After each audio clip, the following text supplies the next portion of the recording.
And Space is so, great. yeah, I know. And so I've been just running with that. I have a bunch of ideas and stuff. And so I've been here for a year and some change now. I can't wait to hear about the ideas. I've got a Yeah. lot of we really should talk because I've got a lot of plans Yeah. for KC, and now that we've got this tax credit in Missouri, Uh-huh. we'll see. I'm meeting with the film commissioner I think this week, or next, but we'll see. There's basically with this film credit. I don't know if you're following it or not, but you can't get anything fucking made here Uh-huh. until they have a tax credit. Now they do, but if they're saying they might only apply it to above the line costs and Uh-huh. not below. And I have a show at Hulu that I sold that's about Kansas City Yeah. that I've been begging them to film here, and they basically are like, if they get a film credit, like good luck, but until then, no. Yeah. And now they're like, okay, but only if they apply it to below the line costs, Uh-huh. which is like a normal state tax credit. Yeah. But of course, Missouri would be the one place to like fuck it up and do it different. Yeah. But if they do that, we'll never get anything made here Uh-huh. on that scale. Independent stuff, of course. But Yeah. I have a lot. Cool. Where? Because I have been following it a little bit, and the last time I checked, that was like in the process of being proposed. Is that like hasn't? The tax credit? Yeah, the tax. Oh, it's credit. passed. Oh, it's passed. It's passed, and they're like kicking things up, and it's actually really. So do you know Jack's Media by chance? Mm-mm. No, I wouldn't expect you to. Jack's Media is like they made like Black Lady Sketch Show. They made Search Party. Uh-huh. They were the first people to make Search Party. And they make a bunch of like really great comedies.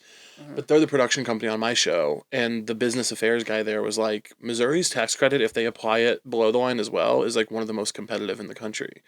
So it's passed now. They have to decide how they're going to apply it. Uh-huh. But if they apply it the right way, Kansas City could be like the next like Pittsburgh, basically, in terms of like getting shit filmed, which is sick for me because I want to be here. Yeah. But yeah, we'll see.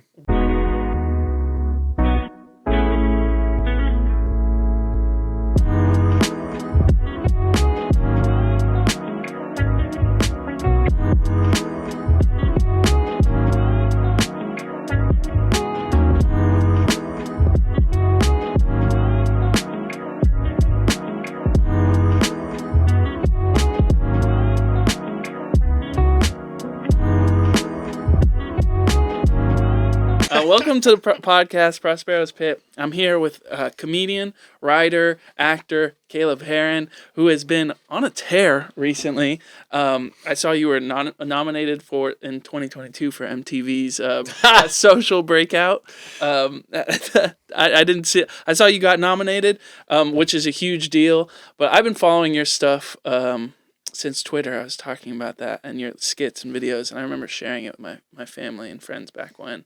And I don't know when I figured out that you're from Kansas City, but yeah, I wanted to say Kansas City's been having a hell of an October recently. T Swift, Beyonce, big, huge, Cardi B, yeah, everybody in the building, and now we got Caleb Hearon here. And now I'm here. Yeah, it's almost. I would say it's like neck and neck with Taylor Swift. No, neck and neck. Yeah, no.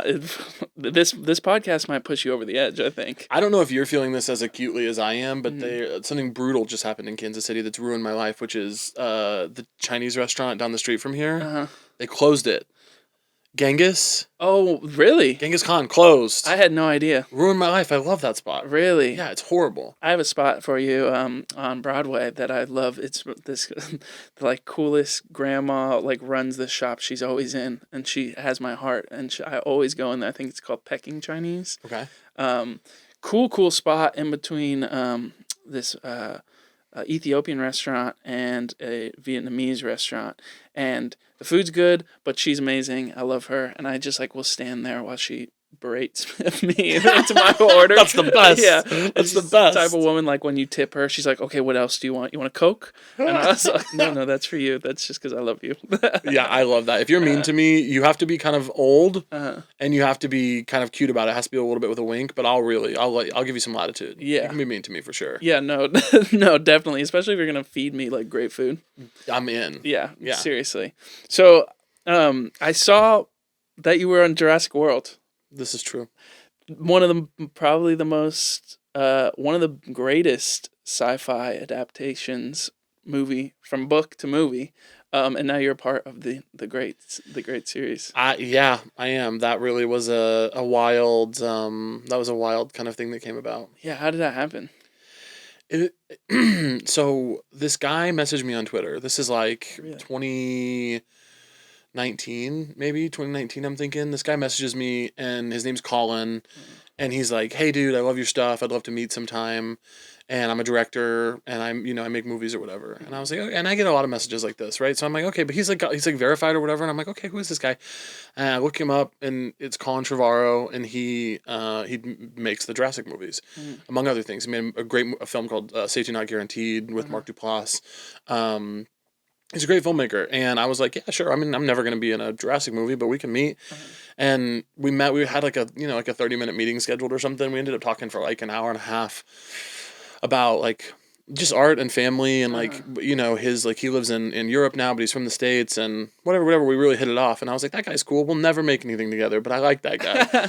I'm like, I'm not being like faux humble. I'm like, I'm not gonna be in a Jurassic movie. It's just not really. But then during the pandemic in 2020, I got an email from him, and he was like, hey, your team's probably gonna reach out to you about this. Got a scene for you in Jurassic if you want to come do it. Like, no audition, just come over. We'll rewrite the scene together, and it's like an opportunity to be shot on film, which I'm told is dying. Do you want to come do it? And I was like, genuinely, I was like, I have to make a choice because that part of COVID was like when we were like, oh, it's killing fat people really intensely, and I was like, I have to make a very serious choice about, is my career worth more than my life? And it was about a 20-second decision, and the answer was yes, absolutely. So I was like, I will die to be in Jurassic, actually. I will get COVID on a plane to London, because you had to go to London to film. Yeah. I was like, I will get COVID and die.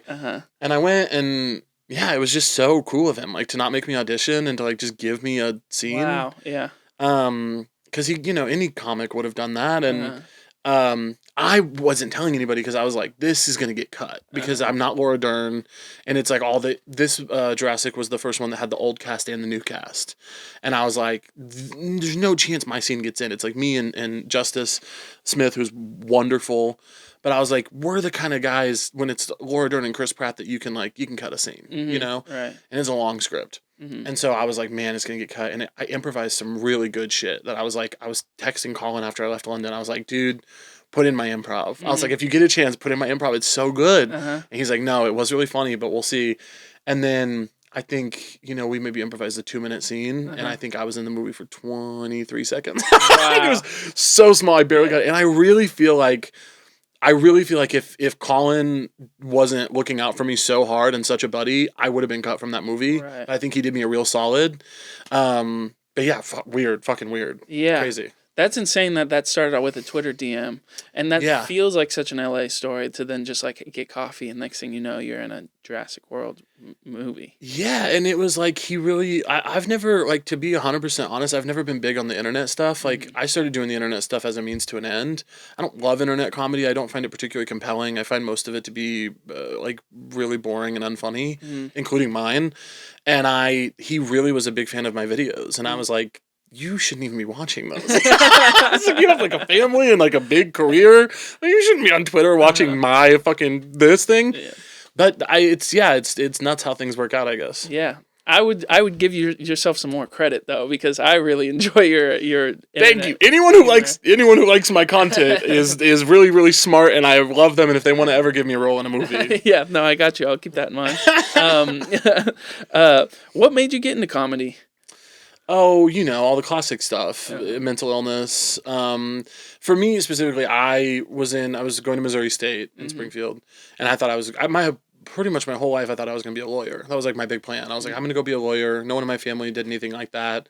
I was like, I'm going to make money. I'm not going to be broke my whole life. That was the plan.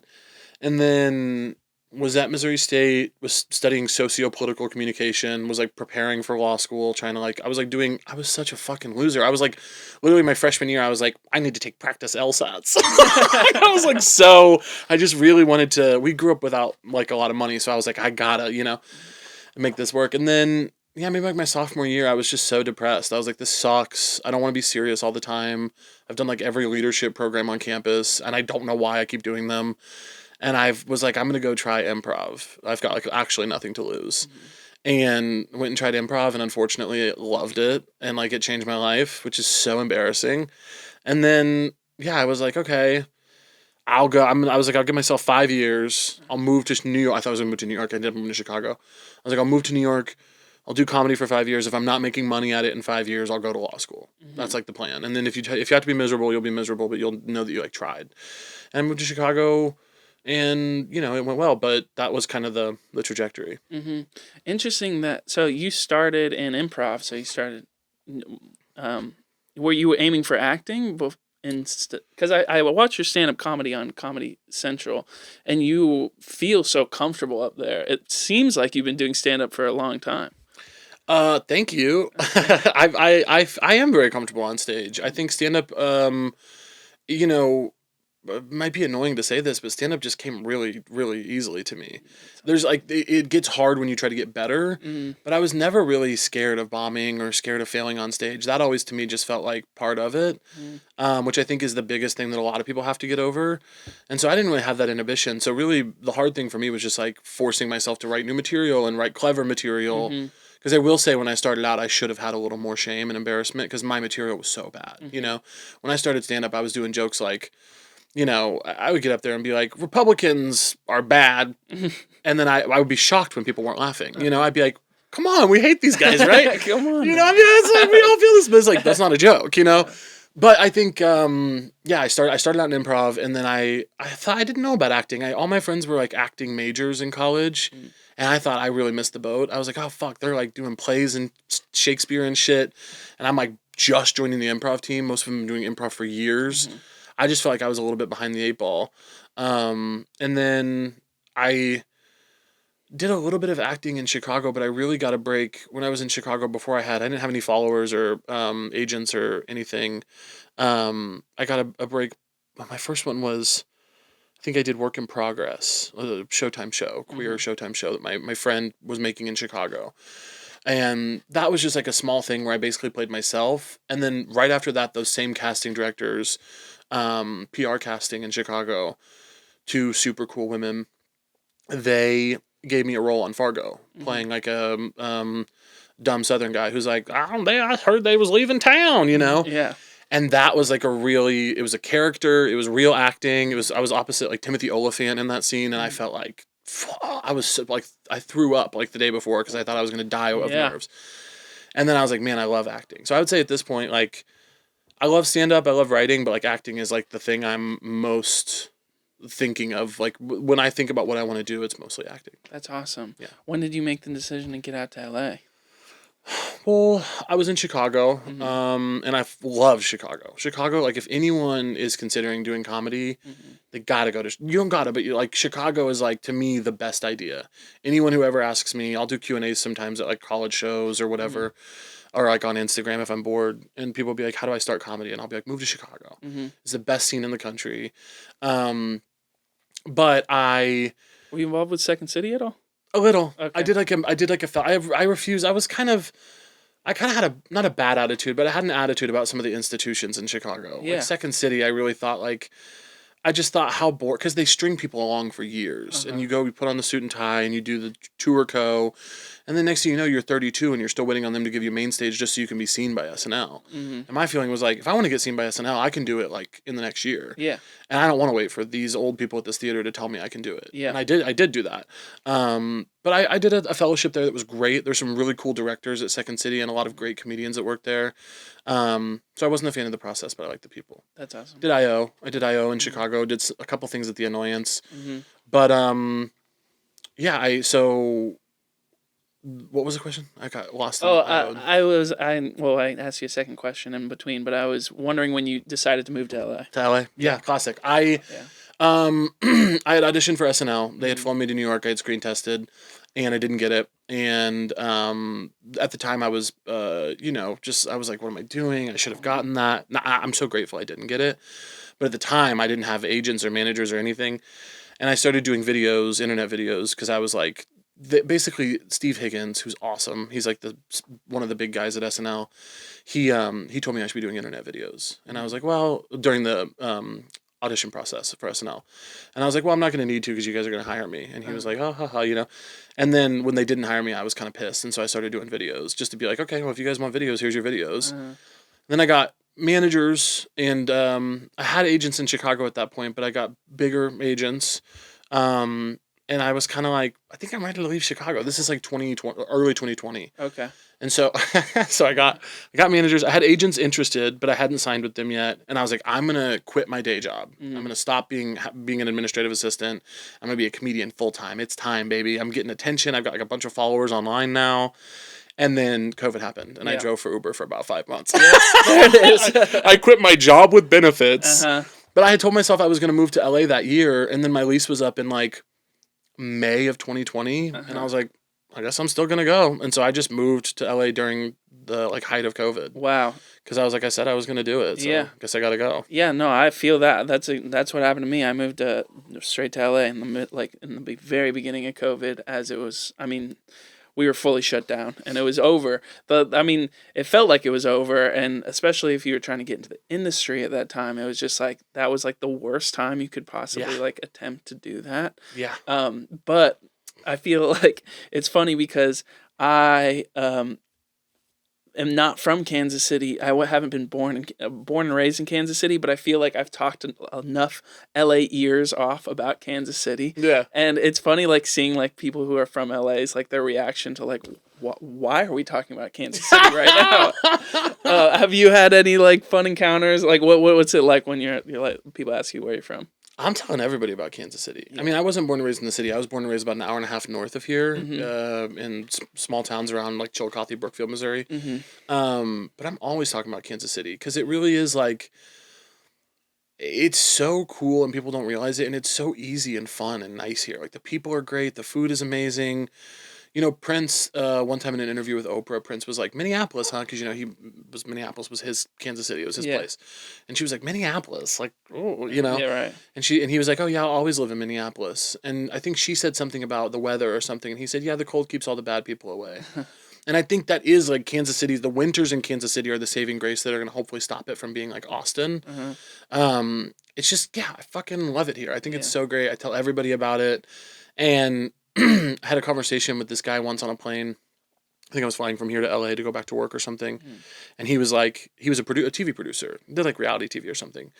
But he was like, there used to be a bunch of us. He was like, there used to be a bunch of us who lived in Kansas City, like a couple like agents at the big agencies and producers.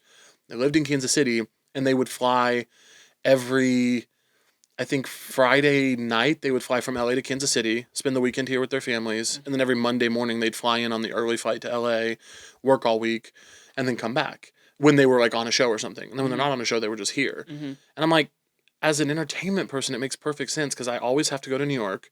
I always have to go to LA. And then here and there, you have to go to Chicago and Atlanta. And Kansas City is directly in the middle of all of them. And the real estate is cheap. So I'm like always making the pitch to my friends. I'm like, buy a house. Yeah. What's it going to hurt? Buy a house in Kansas City. Come on. Yeah, no, I'm in that exact same boat.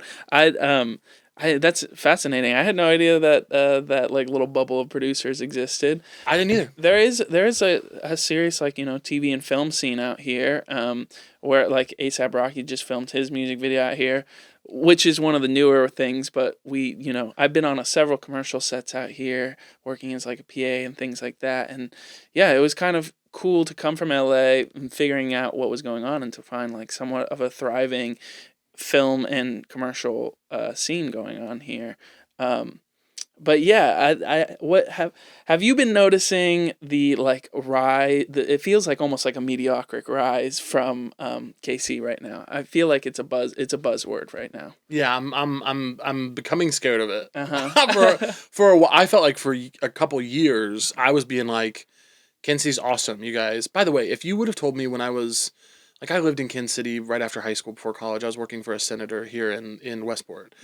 And, again, law school. Yeah. And if you would have told me when I was 18 that I was at 28 choosing to live in Kansas City with the option to live pretty much anywhere, I was choosing to live in Kansas City, I would have been like, okay. It was cool then, but I just never would have thought, I don't know, you get a little bit older and your priorities get a little bit different and you think about it.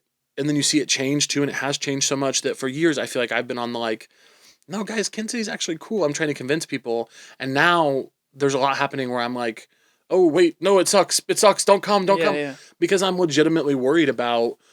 I'm very involved with KC tenants, and I'm so grateful for the work that they're doing around keeping people housed and not pushed out. But even beyond just like keeping people in their homes and not gentrifying neighborhoods, the like out of state investors buying up the West Bottoms and buying up like cool places in Kansas City, I know they're going to turn it into a Warby Parker / Jenny's Ice Cream. Yeah. And I love glasses and ice cream, but I do not want Kansas City to be ruined by that kind of rampant commercialism with like those ugly square apartment buildings on top and a Capital One cafe on bottom. Yeah.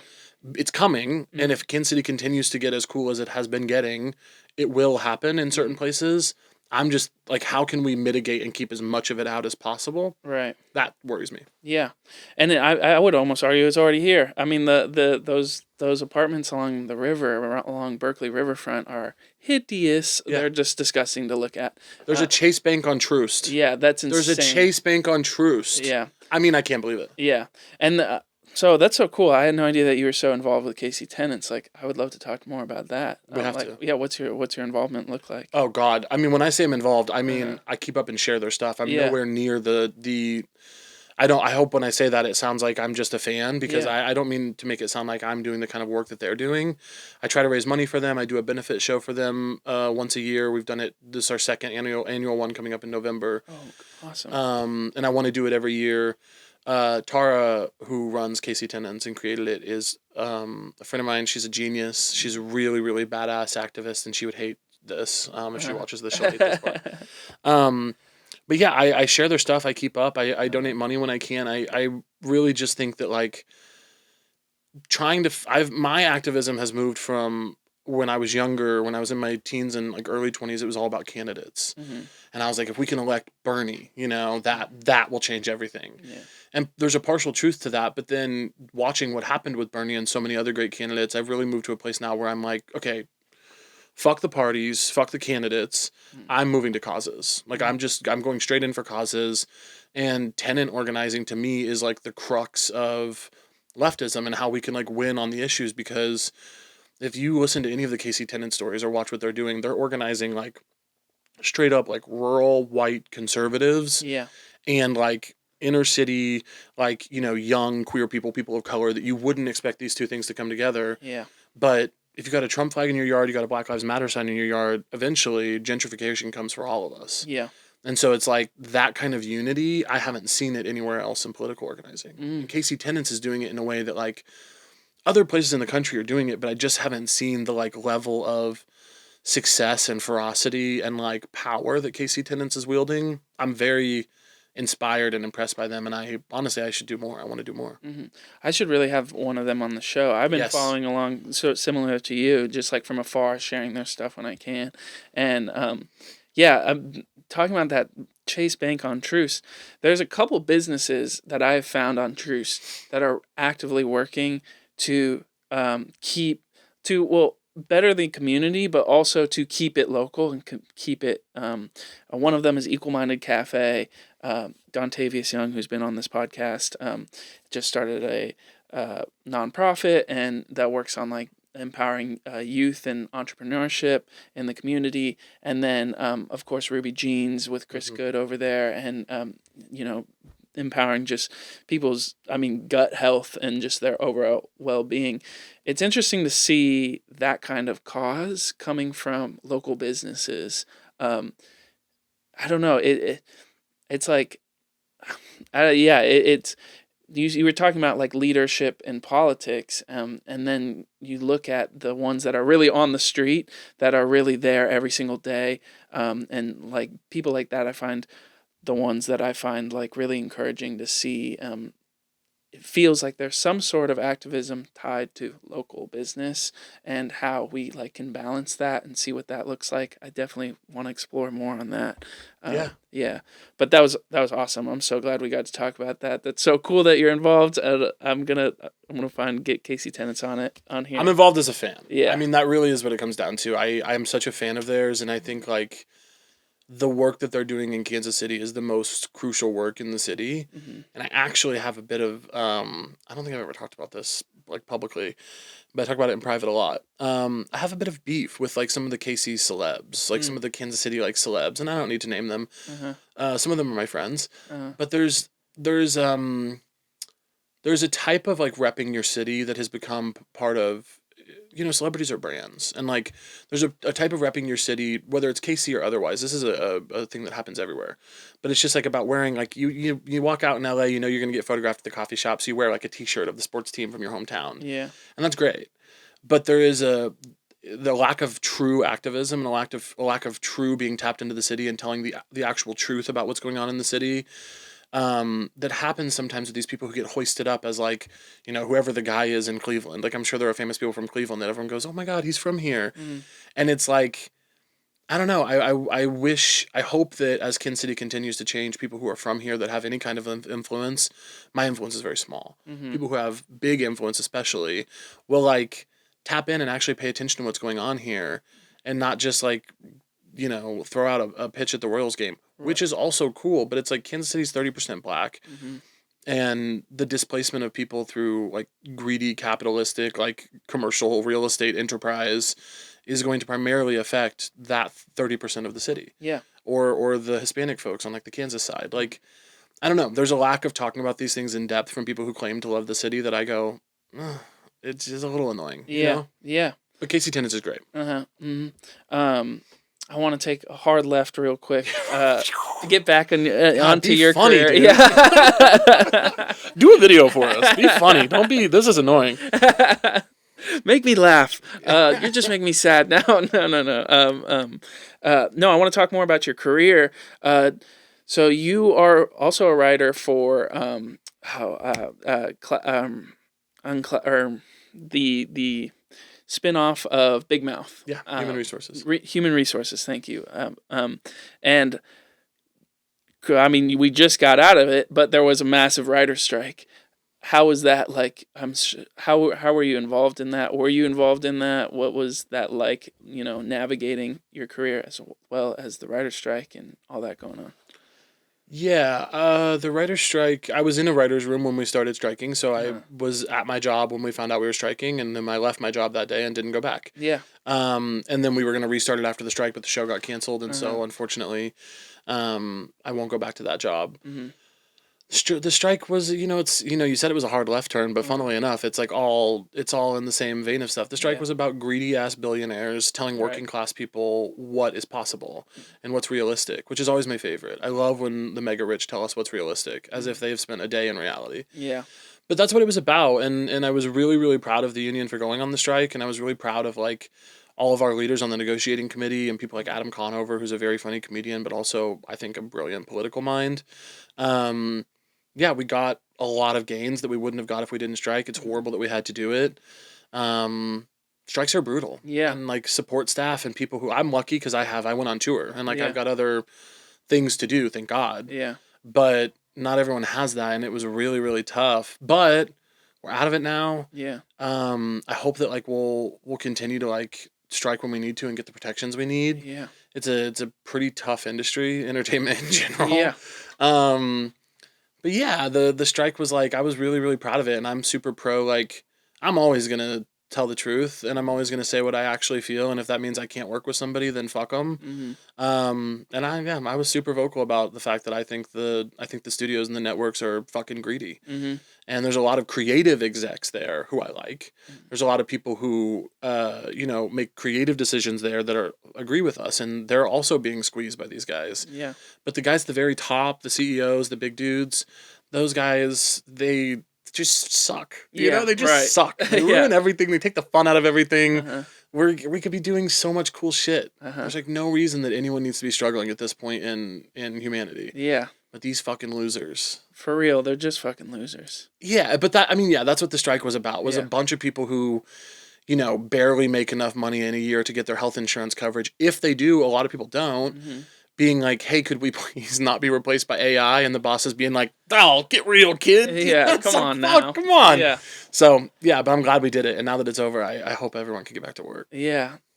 You were talking about it before, but you said you've been pushing to make this TV show that takes place in Kansas City and all of that. Do you think, tell me more about that idea? I love that makes me so excited. I've plenty of ideas about a TV show in Kansas City or some sort of story that takes place solely in Kansas City. So I'd love to hear about that.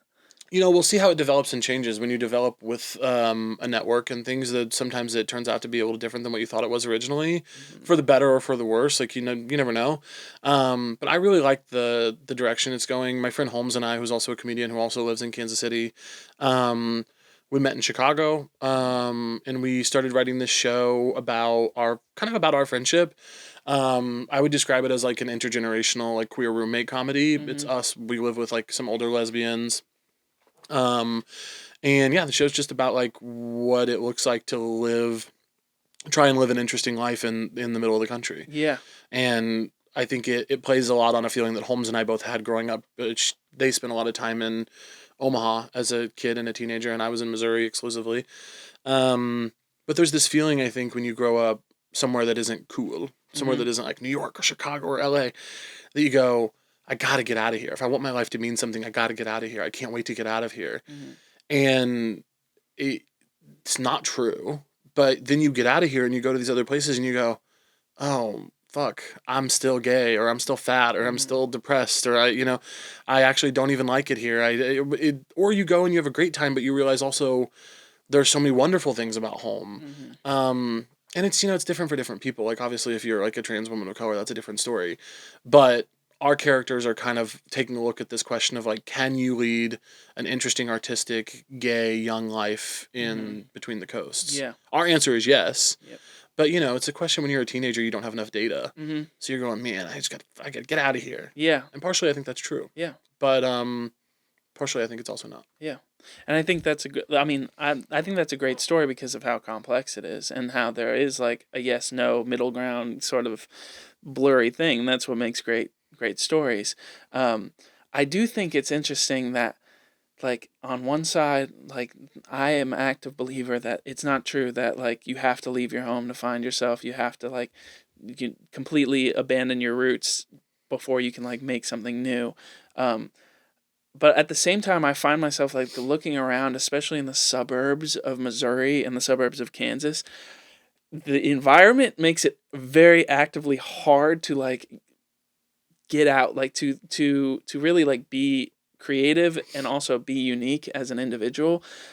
Like, I was just talking about how, we light up parking lots way brighter than we do the roads itself on, like, moving around. There's so much, like, empty space. There's so much, like, vast parking lots, gas stations, and yeah, it's interesting. That's sort of like a concept that I've been, like, juggling back and forth of, like, this, like, very concrete reality that people, like, live in out here, especially the young folk who, like, they're trying to figure it out. They don't know what's all out there. But then to, like, live in this very bleak, like, flat concrete reality, it feels like hard, to get out sometimes, and hard to find yourself in that and be unique. But then you have people here in Kansas City who are so bright and so vibrant and so, like, artistic and cool and stuff, and it just, like, lights up these, like, spaces. I could almost be moved to tears anytime I see, like, a weird teenager. Yes. At, like, a Walmart in Missouri. Like, if I'm, back at home with my family or something, and I'm out in, like, the middle of nowhere, and I see, some fucking emo teenager wearing, like, animal ears and, like, a big tulle skirt, because I was, like, listening to Paramore secretly. Yes. I was being like, I think I wanted to be different and expressive and weird, but I was too cowardly. And I also was in the closet, and I was like, I can't be giving any clues, Yeah. And I think, the audacity to be, like, truly an individual in particularly, like, suburban or rural settings in Missouri and Kansas is, like, I'm so impressed by it, especially, like, young, like, 13-year-olds. Yes. I go, dude, you're so brave and cool, and, like, I hope you keep whatever that is. But I couldn't do it. Yeah. If I was in the city, if I was in Kansas City, if I was in Westport, maybe. Yeah. But, like, out where I was, like, I definitely was not pushing. I was, like, pushing buttons by even being like, I think we should maybe have gun control. Yeah. When I was, like, a 17-year-old. You know what I mean? And people were like, like, I was bananarchist. You know what I mean? I cannot imagine being like a truly individualistic like weirdo. Yeah. Which is so cool. But those people, like those kids, those 13-year-olds out like in Lee Summit or wherever with the listening to emo and they're all their like neon clothing and whatever that's going on are some of the cool, like they're some of the biggest rebels in the country. Yeah. Because I feel like, you know, in LA, at least my experience in LA, it's like a lot of people are dressed up like these kids or like these rebels or these like cool punk, like the cool kids, you know. It's out in LA, everyone's trying to one up each other with the coolness and stuff, but it's actually these kids out here that are like walking around a Quick Trip parking lot listening to Paramore or whatever it is they're listening to, that are like the real, I feel like the real deal. Those are the kids that it's like, oh fuck, get out of their way. Yeah, they're cool as fuck. Yeah. I really think like I think being punk in LA and New York is over. Mm-hmm. I really do. I think there are so many cool. I love LA. I'm always gonna live in LA part of the year. Mm-hmm. Like I'm always gonna be in LA sometimes. I'm always gonna be in New York sometimes. I love those places. I just think we've really, really heard it. We've heard about it. We've heard about being young and a little bit lost in New York and LA. Like we've heard that story millions and millions and millions of times at this point. I think the true punk thing now is to go somewhere else and make your own way. And I think, you know, even Chicago to an extent is losing a bit of that, but I think Chicago still has it. I think, and also like, I'm just interested in the artists I'm interested in artists in Kentucky doing like leftist poetry for nobody. Mm-hmm. I'm interested in like ceramics artists in like fucking rural Wyoming. Like I'm interested in videographers in Kansas City. I'm interested in like, to me, the most interesting art is coming from people who are not going to NYU to study film, you know, and that's fine. There's nothing wrong with that. I love a lot of people who studied film at NYU. They're like my buddies, you know? Yeah. But now, to me, what I'm interested in is, in addition to all those stories we're certainly going to hear, we're going to hear from the kids who went to NYU. Guaranteed. It's going to be stories we get. Same with UCLA, USC, Northwestern, all that kind of pedigree. Like the people who move to LA and do pretty good at an improv theater, we're going to hear from them, you know? I am now interested in hearing from people that we would not normally hear from. I think that's the fascinating and kind of punk rock thing now, to me. Yeah. And that's not even me. I'm like, I live in LA. I write for TV shows. Like, Right. I'm kind of in the super cool alt doing it just because you want to do it to like corporate kind of sellout spectrum. I'm further on this end, you know? But I just think that what's going on over there is more interesting. Yeah. You know? Well, so what would you recommend to some young kids who are out here or young creatives who feel like they want to be storytellers in whatever medium it is? Like, what would you recommend that they do? Like, you know, some advice from Caleb Hearon. Tell the truth. Like, tell the truth. I think that's the thing I come back to all the time is like, tell the truth to yourself about what you really want. Because I had to have a reckoning with myself of like when I was in Chicago being like, you know, I would sit around with my artist friends and be like, I just want to make cool stuff with my friends, which is partially true. But the other truth is that I grew up poor and I never want to be poor again. And so I need to make money, like, period. I can't be a starving artist for my whole life. That's not going to be my journey. I need to make enough money that my bills are paid and the people around me's bills are paid. That's just how it is for me. That's part of my truth, right? And that's not a super cool thing to say. But that's how I feel. So you have to tell the truth with yourself, and you also have to tell the truth with your material. And I think also you have to be prepared to tell the truth to people you work with. Like, you're going to work, if you work in the arts, you're going to work with like some shady characters, you know? And I think not telling the truth is how we got so many like, well, it's for sure how so many of these billionaires continue to do their bullshit is they get to like politely go to like dinner parties, even though they're like trying to rob workers of healthcare.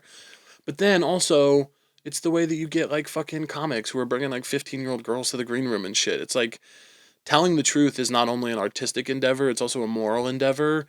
And vice versa. And I think the thing that I come back to the most when I'm trying to write or create or make a huge business decision about, do I say yes to this thing or do I say no to this thing? You will have these kind of moral dilemmas in a career. Mine has been short and I've had several of them. And the thing I come back to is like, you have to tell the truth. That to me feels like the ultimate thing. And, you know, somebody else would say something different. And maybe in a month I would say something different. But the thing I've been thinking the most about lately, I think, is telling the truth. Wow. That's Yeah, I don't have much to say about that. I think that's You're like, fuck that, lie, Yeah, lie, kids. Cash those checks, tell those lies, baby. lie all the way to the bank. No, but that's amazing. I love that. Thank you so much for sharing that. What's going on? What can people find you doing? Where can people tune in? When's this come out? I have no idea. Who's to say? Who's to say? Probably in the probably closer to the new year. Okay, cool. Yeah. Well, yeah, I don't know what I'll be doing at that point, but I think I'll be traveling. So Yeah. if you see me in the world, come say hi. Yeah. But yeah, always online at Caleb Says Things, mostly Insta these days. You can follow my TikTok if you want to. I'm not posting. You can follow my Twitter if you want to. I'm not posting. But I'm committed to at least updating people on Insta. Yeah, and come see a show. Like, hang out. I'll do shows in Kansas City every once in a while. But if you see that I'm on tour, please come out. And yeah, if you're in Kansas City and you see me out and about, please say hey. Yeah. That's all. Cool, man. Thank you so much for being on the show. I really appreciate Thanks it. for having me. Yeah.